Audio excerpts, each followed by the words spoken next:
aamin siya sa'yo, uy, hindi na pala kita gusto, tol. Joke lang yun. So, tinag tayo sa video na yun, no? At this is not to attack the girl na gumawa ng content. Doon lang tayo sa senaryo kung saan nawawala ng gana yung babae pag alam niya na may gusto ka sa kanya. Salamat kay Madonna.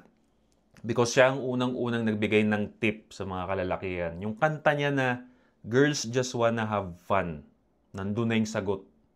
At ang pagiging fun, merong kaakibat na thrill yan, pare. Pag tinanggal mo yung thrill, tinatanggal mo yung fun.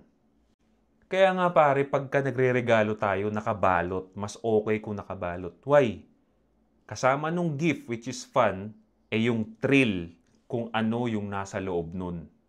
Ito pa, dagdag sa iisipin ninyo pare. Yung laman ba ng gift na yun, kailangan nung pagbibigyan mo. Kaya nga madalas kong gamitin na analogy dyan, yung pag-amin mo, parang pagregalo ng helmet sa taong hindi naman nagmumotor. Hindi niya kailangan yun, bro. So again, kailangan ba natin magmakaawa sa mga babae para baguhin nila yung nature nila? Hindi Nature nila yun. So anong kailangan mong gawin? Adapt. Play their game. So, flirt date seduce lang tayo, bro. Diba? Sa mga girls naman dyan, ingat-ingat lang, no? Huwag masyado magpakalunod sa fun at sa thrill. Because darating ang panahon, limitado na magbibigay sa inyo niyan. So, hanggat meron pa, pumili. Pero, bahala kayo dyan. Hindi naman ako yung content creator para sa inyo. Stay strong.